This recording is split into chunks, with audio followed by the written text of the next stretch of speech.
Okay, here we go. This is our first video for our metabolism.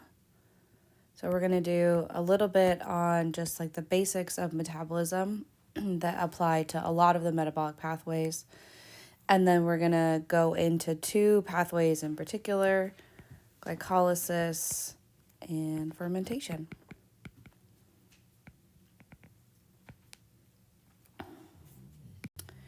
Okay, so some intro to metabolism. All cells need energy to move and grow. The energy to build cells comes from chemical reactions. And there's two main types of metabolism. There's catabolism and then there's anabolism. And catabolism R is a pathway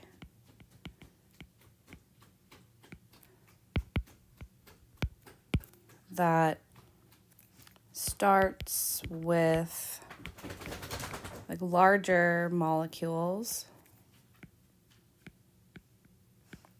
and breaks them down into smaller ones.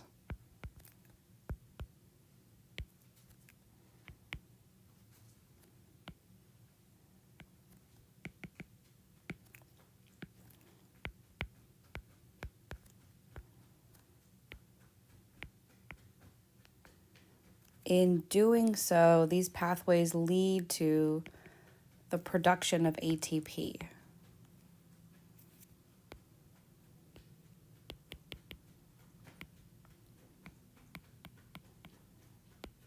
Okay?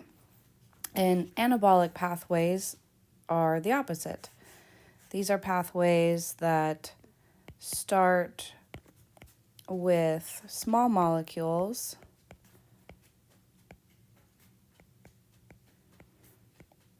and use ATP to build larger ones.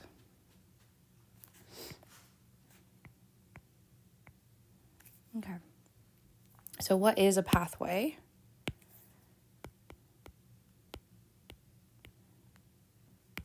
A pathway is just a series of chemical reactions that lead to an outcome.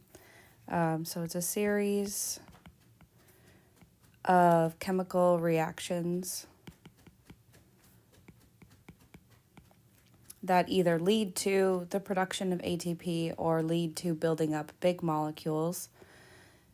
Each reaction is catalyzed by an enzyme.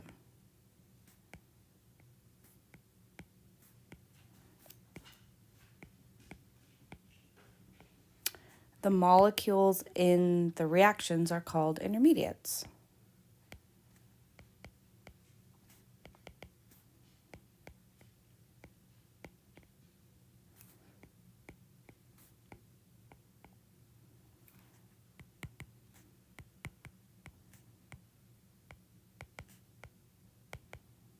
Okay, so if we have a pathway that has intermediates, let's say A through E, a pathway might look like this. So A is converted to B, B is converted to C, C is reversibly converted to D, and then D, let's say is reversibly converted to E. So this is a pathway. Each one of these is a chemical reaction that's catalyzed by an enzyme that we usually put above or below the arrow in terms of its name.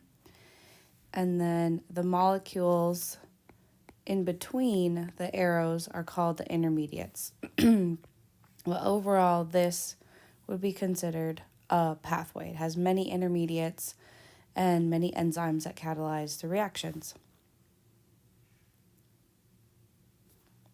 Okay, so we're going to focus mostly on catabolism, and then we'll spend a little bit of anabolism towards the end of the semester. So we're going to look at what are the three general ways that a cell could make ATP. So the first way that a cell can make ATP is called substrate level phosphorylation.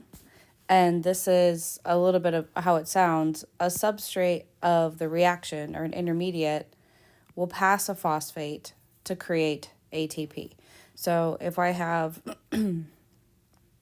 I'll just make a substrate.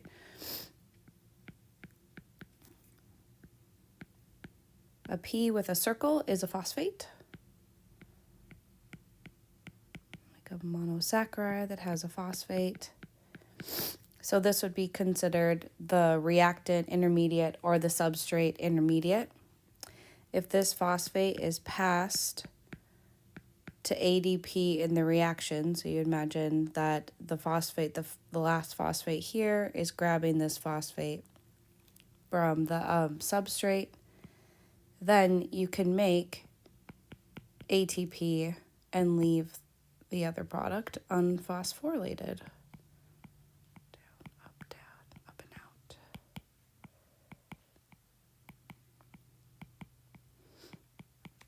out. So you've generated ATP as a product, and the way the ATP was made is from a phosphate on a substrate, so substrate level phosphorylation. Oxidative phosphorylation is a redox reaction coupled to making ATP. Okay, so let's do a little bit of redox. Okay, let's say I have let's do glucose.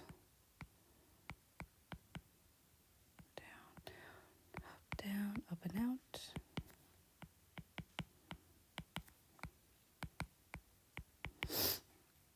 And glucose is oxidized to a molecule called pyruvate.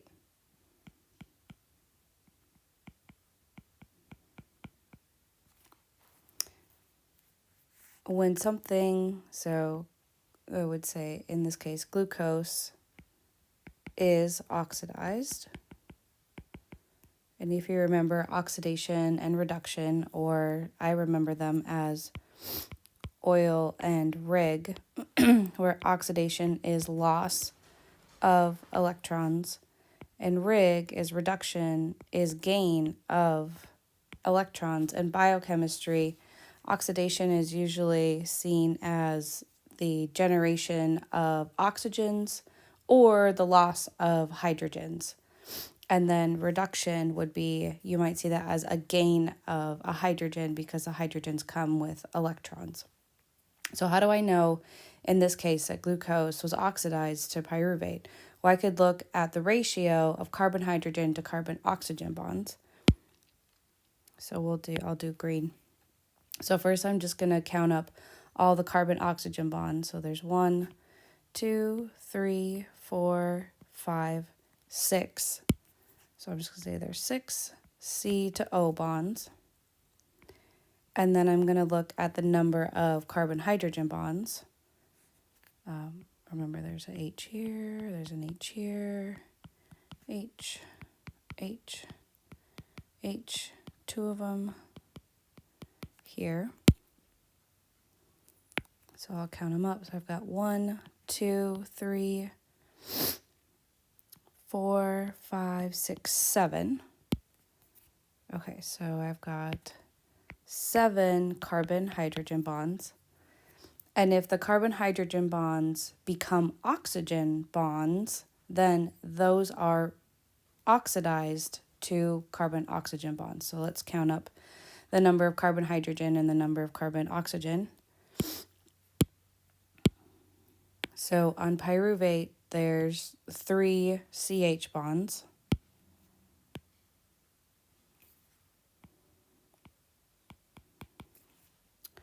And there are, what color was I using? Green. Or counting each bond independently. So there's, whoops, I'm not in highlight. There are 2 here, CO bonds. So 2, 3, 4, and then 5. So my ratio is to 5 CO bonds. So pyruvate has more carbon-oxygen bonds than, like in a ratio, than glucose does. So glucose is oxidized to pyruvate. And when something is oxidized, something must be reduced. So I'm going to add something to be reduced to this. And I'm going to add a molecule called NAD plus. It's a really big molecule. I got to move this over. So NAD plus will be reduced to NADH. So I would say NAD plus is reduced to NADH, and if the H literally means that it's getting a hydrogen, so if this plus means that there isn't a carbon hydrogen, so let's say 0 carbon hydrogen to 1 carbon hydrogen, then it gained an electron, so it is reduced to this. Okay, overall this process is very favorable, so a negative delta G, and can be coupled to the making of ATP. So I can add to this, how do I do this? I'm running out of space. How am I gonna do this? Maybe make it like this? Okay, so we're gonna use the energy from this redox to make ATP out of ADP plus PI. I know that's a mess. So maybe overall it would look like glucose plus NAD plus ADP plus PI goes to pyruvate plus NADH plus ATP. Oof, okay. All right, so those are two ways that our eukaryotic cells our human eukaryotic cells make ATP. The last one is called photophosphorylation, and the requirement of photophosphorylation is to use light or photons to generate ATP. And this you would know as photosynthesis, as part of photosynthesis. Okay, let's keep going. So one goal of the catabolism is to make the ATP. So why is it that we want to make ATP? Well, ATP powers a lot of things in your body. It's how you move your muscles. It's how you do primary transport. It's how neurons fire, which is sort of related to primary transport. And basically, the hydrolysis of ATP is what allows a lot of these unfavorable processes in your body to occur. So what is it about ATP that allows for it to release energy? So you make ATP in catabolism, either with substrate level phosphorylation or oxidative phosphorylation, and then that ATP is used later and is hydrolyzed to release energy. So when ATP is hydrolyzed, the products of it are lower in energy. So ADP and PI are lower in energy than ATP. So hydrolysis, or the use of water to pull this last phosphate off, releases energy. Has a negative delta G, and that can be used to do things. So what is it about this process? Like, what makes these lower in energy? What is it about the products that make them lower in energy? Well, a few things. So if you'll note, maybe we'll look at sort of like the overall equation of ATP hydrolysis. You have more products than you do your reactants or your substrates. So overall, you have an increase in entropy. You've got more stuff that's been made. So that's favorable. So you've got 3 products when you started out with just 2 reactants or 2 substrates. If you've increased the number of items or things that are floating around for chaos. Secondly, when ATP is hydrolyzed, or that third phosphate is removed, from ATP, it helps, or it makes it so that the products have better charge separation.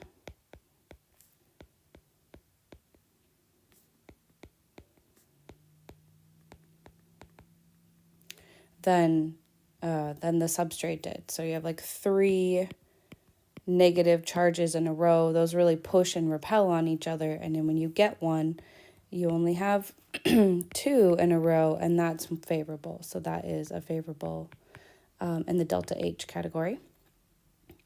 And then lastly, your products have more resonance than the substrates or the reactants. And that is also a favorable delta H. Okay, let's move on. Okay, so ATP, when it's made, can be used to drive chemical reactions that would otherwise be thermodynamically unfavorable. So things like the muscle contraction and the primary active transport. And if you remember, all of the delta G's, delta H's, delta S's are additive. So if you just take a very generic reaction where a reactant is converted to products and it has a positive delta G, this is unfavorable or endergonic, and would require the input of energy just to move forward to product. That can be coupled with the hydrolysis of ATP, where your overall reaction is reactant plus ATP goes to product plus ADP and PI, and then you simply add the 2 delta G's together. So the overall delta G for this would be negative 10 kilojoules per mole. And now because you've coupled ATP hydrolysis to the unfavorable reaction, the overall is negative, and that will move the reaction in a forward direction, which is basically what you want in biochemistry. Is all the pathways need to move in a forward direction. And if they are thermodynamically unfavorable, then ATP will be used to push the reaction forward. Another thing that happens in these pathways with these enzymes is that if the enzyme cannot facilitate catalysis,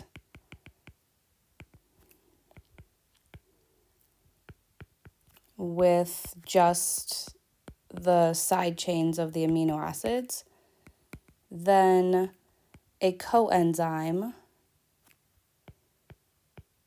is needed. So coenzymes are organic molecules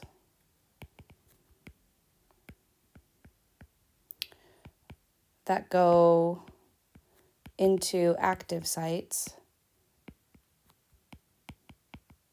to help the enzyme do a job. In this case, the one that we're going to look at is NAD+. NAD+ or NADH is a coenzyme. It's an organic molecule. This is its structure. I know it's organic because it has carbon-hydrogen bonds in it. And NAD+ is used for enzymes that need to do oxidation reduction, because the enzyme side chains of the amino acids cannot do redox chemistry. They're basically limited to passing protons around or acid-base chemistry. And so if redox chemistry is needed, then a coenzyme will be needed.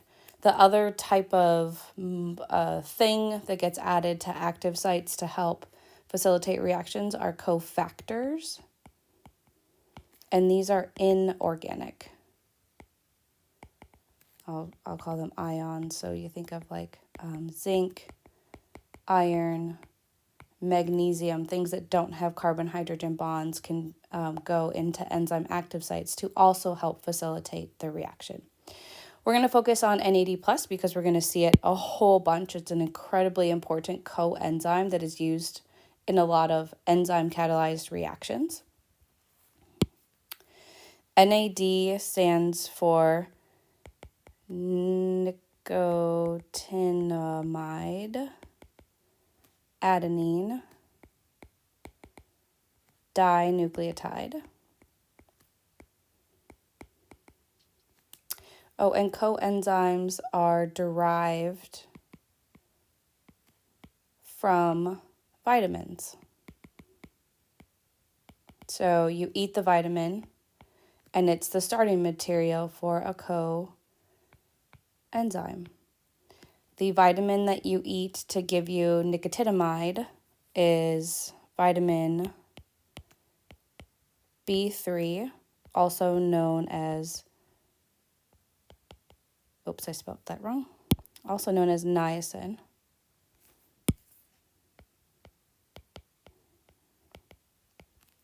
Here's its structure.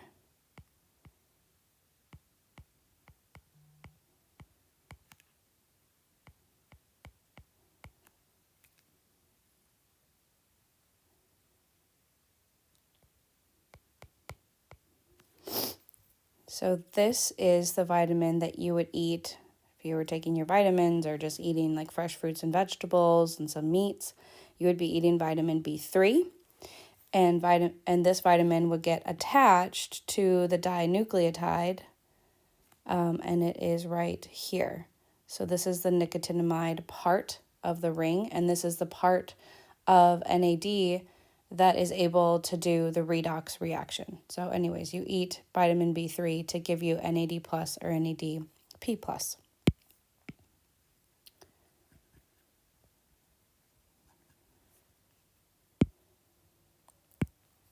NAD plus, with the plus charge right here, is a 2-electron, 1 hydrogen carrier. So the 2 electrons come from the oxidation of carbon hydrogen. And when you oxidize those 2 electrons in, basically you're moving 2 electrons out of a covalent bond onto NAD plus to generate a molecule called NADH. And then the other H goes to a water molecule to become an H3O plus. So again, NAD plus or NADH is a 2-electron, 1 hydrogen carrier coenzyme. This would be a good molecule to know its structure, but not necessarily have to know how to draw it. Okay, so those are like the basics of metabolism. We are going to do glycolysis and fermentation, so our very first 2 pathways. We are going to do this in an intense amount of detail so that you can apply these concepts to the other pathways that we will see. If you don't have pieces of paper to draw on, like lots of pieces of paper to draw on, you might want to go get some things to draw on. Okay, so first of all, what is glycolysis? The name literally means to split or lyse a glucose or other monosaccharides. So that's all that's going to happen is we're going to essentially take a monosaccharide and cut it in half, split the glucose. More specifically, it's a catabolic pathway, so it's going to produce ATP that converts glucose into pyruvate. The overall chemical reaction for this is here below. Where's the eraser? Isn't that the eraser? No, that's not an eraser. What is that? There we go. Okay. So this is glucose, and this is pyruvate. Glucose in this overall pathway is oxidized to pyruvate, just like you saw above. So this is an example of glycolysis, an example of oxidative phosphorylation. So it's oxidized to pyruvate, while NAD plus is reduced to NADH, and in the process, ATP is made. While this sort of may appear simple, it actually takes 10 enzymes and 10 different steps to get from glucose all the way to pyruvate. So we're going to start with some basics. Like first, where in the cell does glycolysis happen? So whether it's a bacteria or a eukaryote cell, glycolysis always happens in the cytosol. All of the intermediates and all of the enzymes are soluble in the water-soluble region of the cell. So as soon as glucose enters in to the cell, into the cytosol, it will meet the enzymes needed to perform glycolysis. How do you get the glucose from glycolysis? Well, either you eat it from something like, I don't know. I don't know why I always think about Twizzlers. I do like licorice, I guess. But you could eat sugar, so get it from your diet, or the glycogen that is stored in your liver can be hydrolyzed into individual pieces of glucose. Like I alluded to, glycolysis is a 10-step, 10 enzyme pathway, and we're going to go through each of them. That's not what I thought I was doing. We're going to go through each of them and talk about the chemical logic of the pathway, draw the structures, why are these things happening. But overall, I want you to notice a few things before we even get started.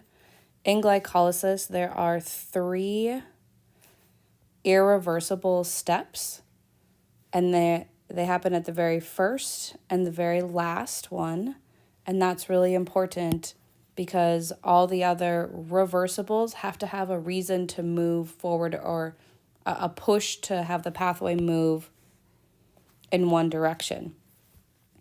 So, for example,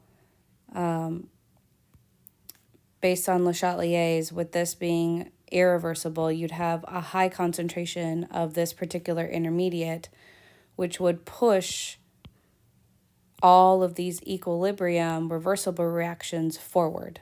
In the same way that this very last step, this particular intermediate, because this one is also irreversible, would have a low concentration that further pulls all of these reversible steps forward.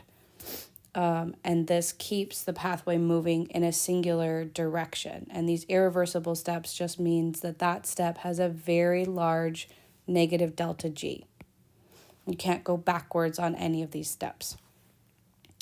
The third step that's irreversible, or not the third, but there's always a step sort of like in the middle of the pathway that is also irreversible. And this is the slowest step, or the rate limiting step of the pathway.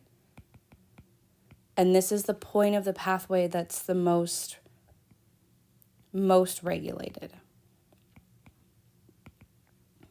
Okay, all right. So I think we are ready to draw. I'm going to be doing a lot of zooming out because there's a lot of things to draw. So just hold on. I'm going to do, and I'm also going to use 3 different colors. So I'm going to have a color, I think I'll use blue for my intermediates. I will use this pink color for my enzymes. And then for contrast, I'll use green for any coenzyme or ATP. So if you have 3 colors and you'd like to follow along with 3 colors, great. And if not, also great. And the dogs are back, of course. All right, so I'm going to just draw like the edge of a cell, so the cytoplasmic membrane, and a glucose, which we abbreviate as G.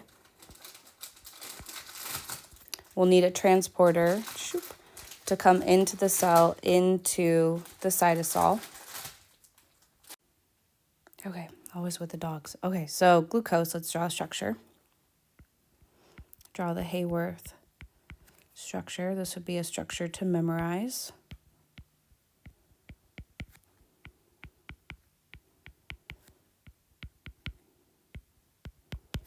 Remember, this is carbon number 1 and carbon number 6.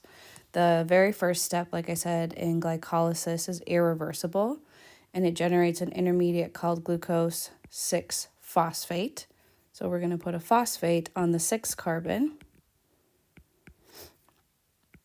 Down, down, up, and over. And that phosphate is going to come from ATP. So we're going to hydrolyze ATP into ADP. And essentially this oxygen is going to grab that last gamma phosphate to generate ADP. And I'm going to put a phosphate here. A P with a circle again is a phosphate. And I've made G6P. The enzyme that catalyzes this step is abbreviated as HK, and that stands for hexokinase.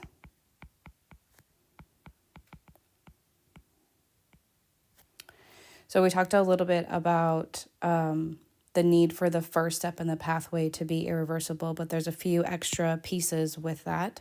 So this first step being irreversible also means that this glucose is in relatively low concentration, which means that it will pull more glucose into the cell. So more glucose enters the cell.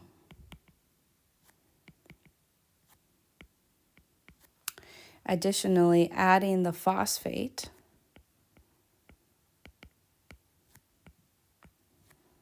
onto glucose that makes G6P traps the glucose in the cell. The big giant negative charge on that phosphate means that phosphate, that glucose, cannot leave anymore. So it's like stuck. It's been committed into the cell. And then, of course, we will have a high G6P concentration that will push the next reversible reaction forward.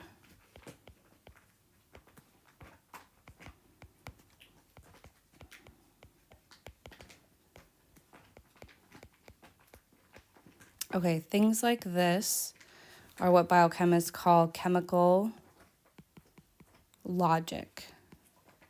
So there's a reason for each of these steps being either reversible or irreversible, and the way that we're setting things up. The other reason that we are adding phosphates right now, the purpose to add the phosphate, because this is costing ATP at the beginning, is to set up higher energy intermediates that can later make ATP. Okay, so that's the chemical logic of just the very first step. I'm just going to delete this part here. Oh, and I said I was going to do my coenzymes and ATP in green, didn't I? I'll just highlight this one in green. Okay. Okay, the next reaction is catalyzed by an enzyme called phosphohexose isomerase, and it simply isomerizes G6P into F6P.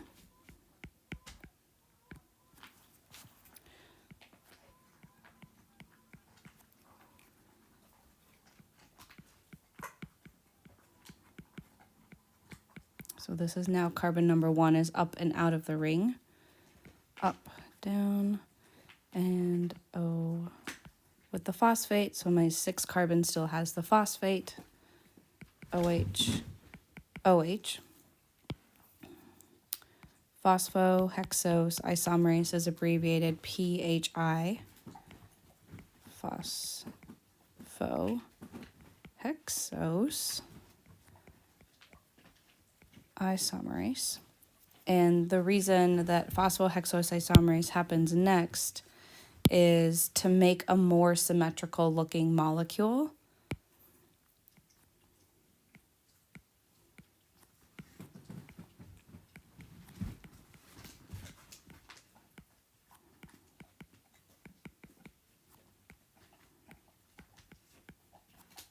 That will be more evenly divided when you lyse or split the sugar open.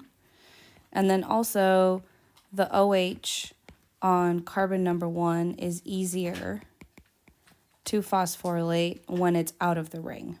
So doing the isomerization moves this OH that will next be phosphorylated up and out of the ring. And no coenzymes or ATP are involved in this step. All right, reaction number 3. Overall number 3. Whoa, what am I doing? I just changed my color blue. That's okay.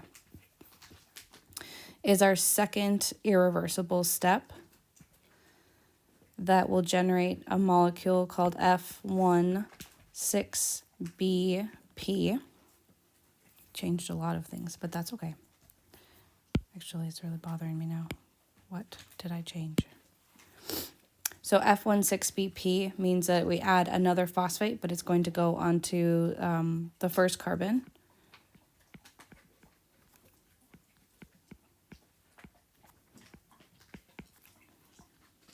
Up, down, up and out. This is catalyzed by an enzyme called, that we abbreviate PFK, which is phosphofructokinase. And this one also requires ATP hydrolysis to put the phosphate on, and you generate a DP from this. Like I said before, the phosphofructokinase is the rate limiting step.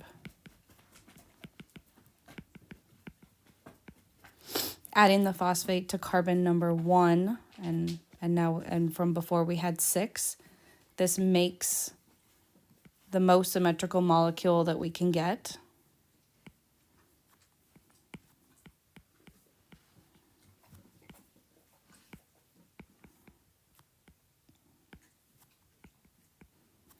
And then also the concentration, because this is an irreversible step or has a very large negative delta G, this will be in higher concentration than F6P, and that will push the reversibles forward. So that, again, the reaction is moving. The entire pathway is continuing to move in one direction.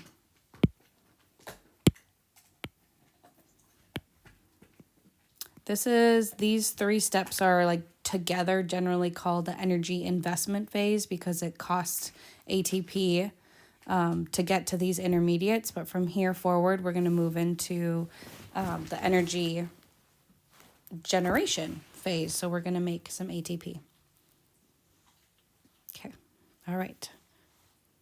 Now that we've made a symmetrical molecule, it's going to be split in half as sort of as best as you can. So I'll just sort of be like, if we drew a line down the middle, we're going to lyse the disaccharide open. And the enzyme that catalyzes this reaction is called aldolase.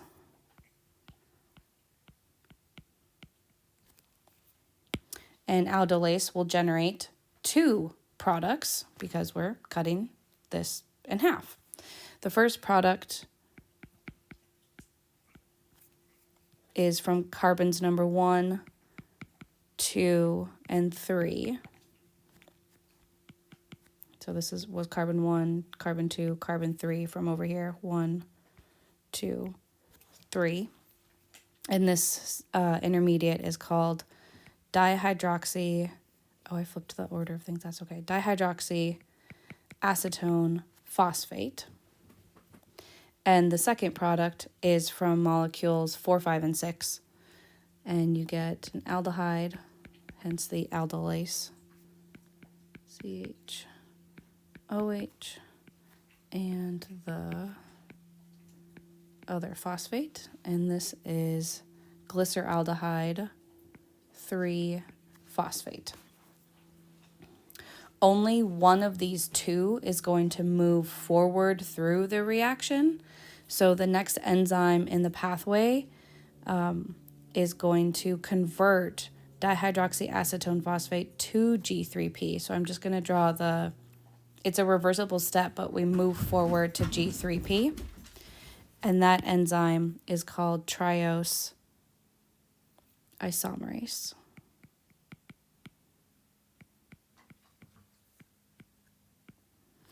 And the chemical logic of this step is basically not to waste dihydroxyacetone phosphate. So any of the dihydroxyacetone phosphate that's made gets converted into G3P, and G3P is what will move forward through the pathway.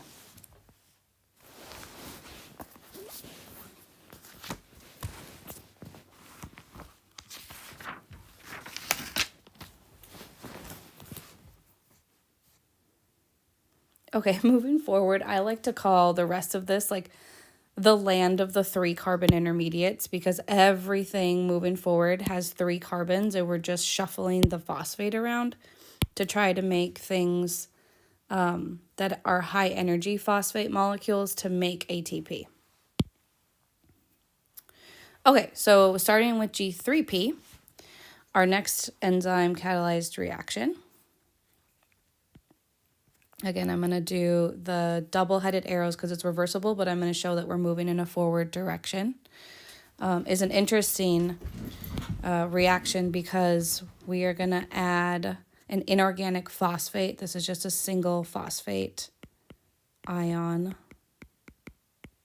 That's what P sub I means, inorganic phosphate. We're going to add that in. And this is a redox step. So NAD plus will be reduced to NADH, and then G3P will be oxidized to a molecule called 1,3-BPG. 3-BPG, or 1,3-bisphosphoglycerate, and that molecule looks like this one. Phosphate, CHOH, CH2OP. And the purpose of this is to make a high energy phosphate containing intermediate.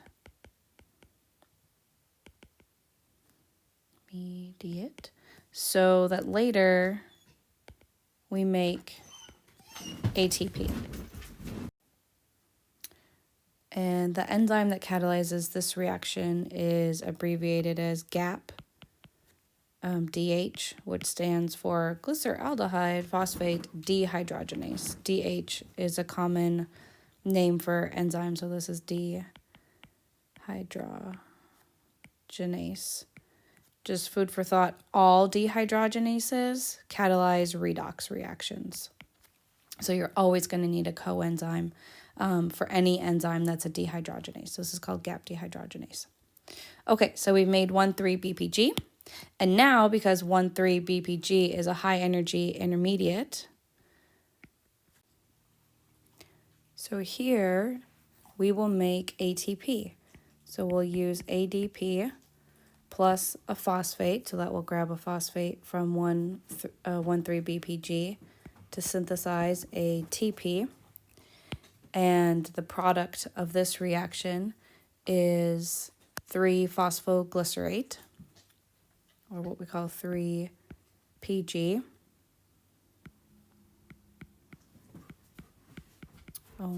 Carboxylic acid, CHOH. Oops, that's supposed to be HOH,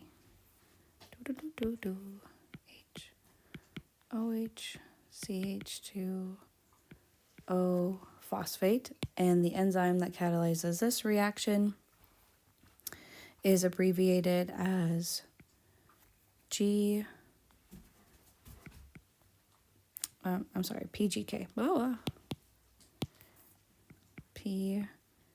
PGK, or phosphoglycerate kinase. Okay, so finally, we've made some ATP. It takes a lot to get here, but we've got another phosphate on this intermediate, so we know that we can make some more ATP, so we're going to keep going. All right, the next intermediate in the pathway. Whoop, that's not what I wanted. Back to blue. Again, another reversible step. We are again going to try to generate another high phosphate energy intermediate by making 2PG. So we're going to move the phosphate onto the second carbon.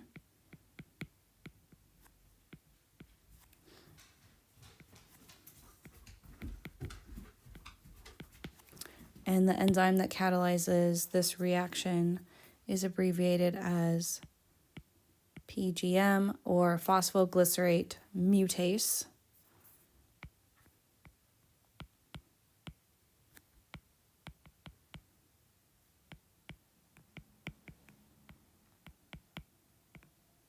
No coenzymes needed here. And again, the purpose of this step is we're trying to make another high energy phosphate intermediate to be able to then make, I cannot spell intermediate, to then be able to make some more ATP.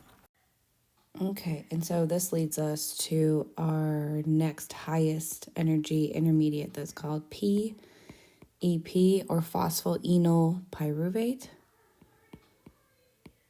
Carboxylic acid. It's the phosphate to a double bonded CH2. And this is the intermediate for the very last step, which is also irreversible, that gets us to PYR, which is pyruvate. And pyruvate looks like this.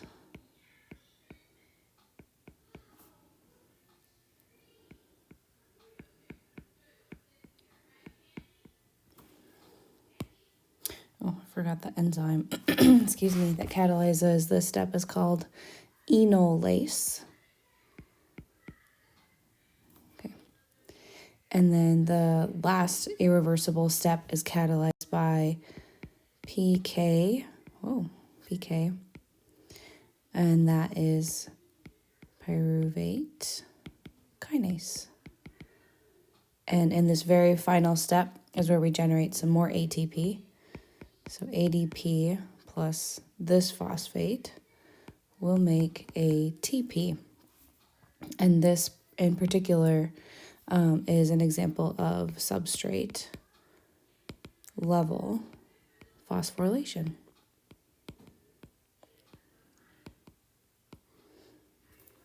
And the main chemical logic behind this very last step is to keep PEP in low concentration so that it pulls all reversibles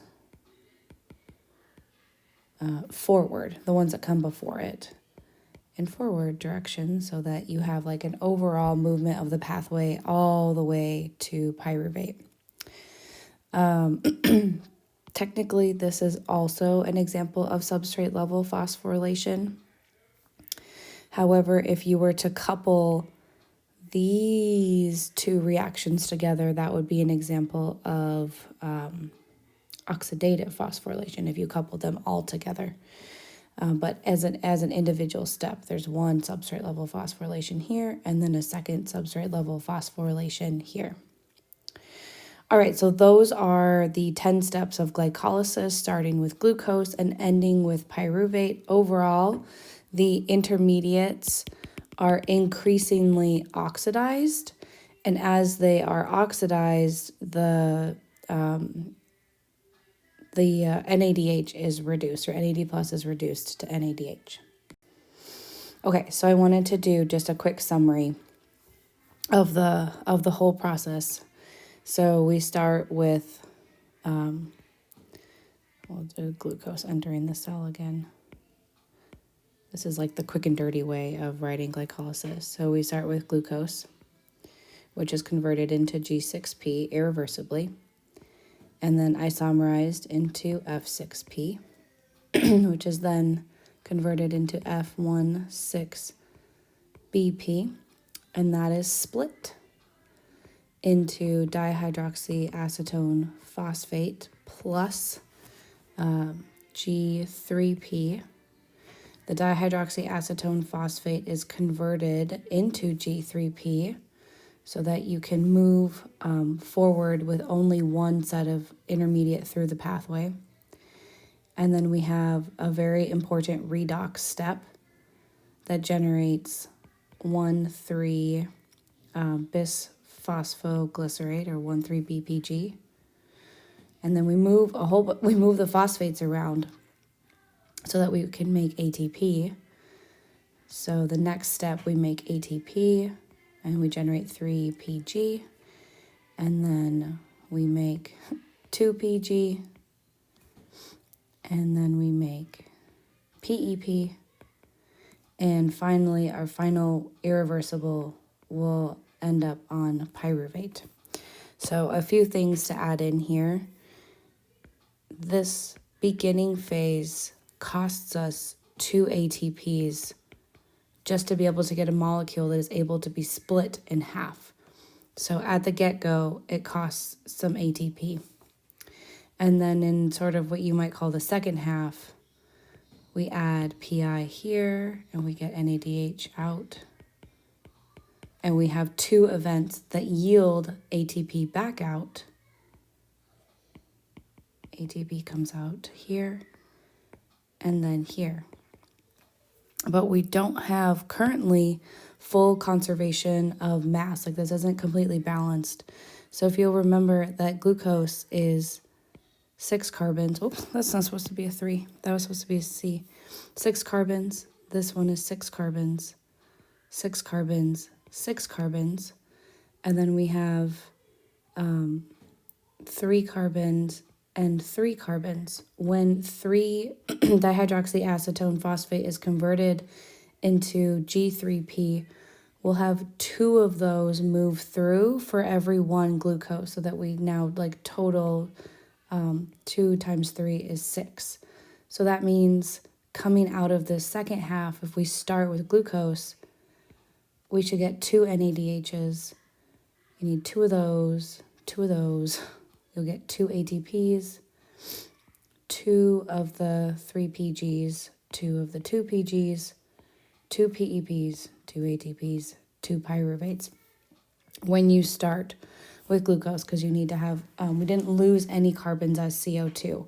So if we look overall, it costs -1 ATP to start the pathway, but we get 4 out. So 4 ATP out minus the cost of the ATP in yields net 2 ATPs per glucose to pyruvate oxidation. We also net 2 NADHs per glucose, and we do also get 2 pyruvates out per glucose.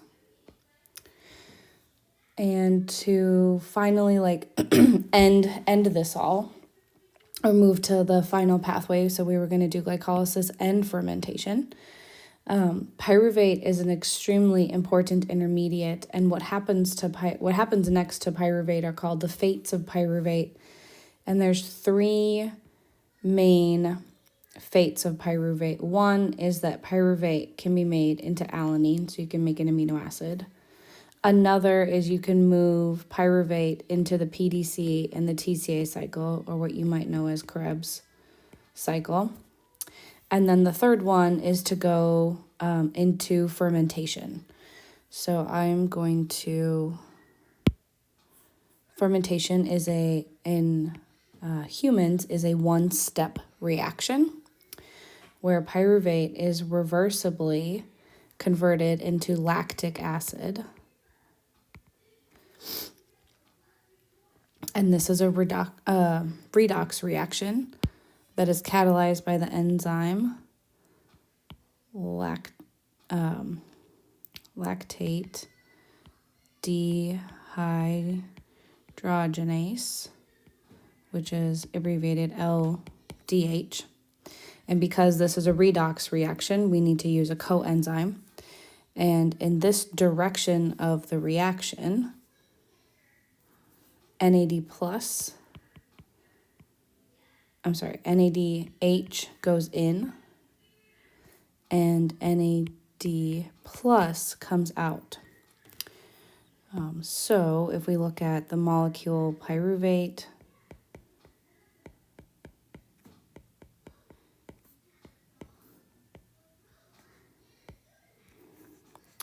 compared to lactic acid,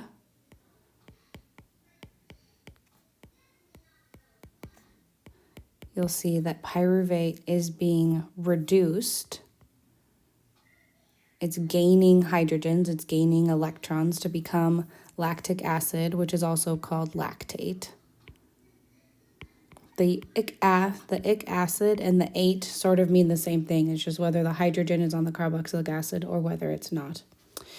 So while pyruvate is being reduced, something else must be oxidized. So in this case, NADH loses electrons to become NAD+. And this one single step is called lactic acid fermentation. And its chemical logic, its purpose, is to regenerate the necessary intermediate,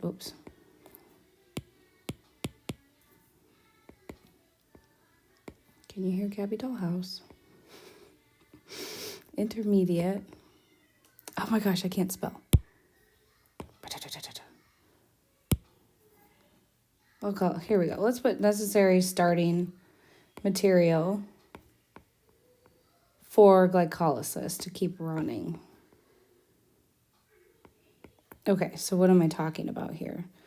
So at this step up here, to get NADH out, you have to put NAD plus in, and fermentation regenerates NAD plus, and that can go back into glycolysis, so glycolysis can continue to run. So that's the main chemical logic for fermentation.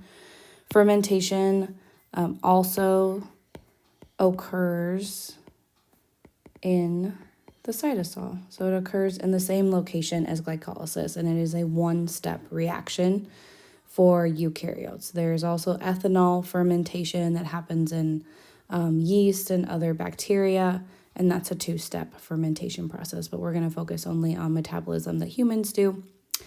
And so that is why we're only going to do lactic acid fermentation.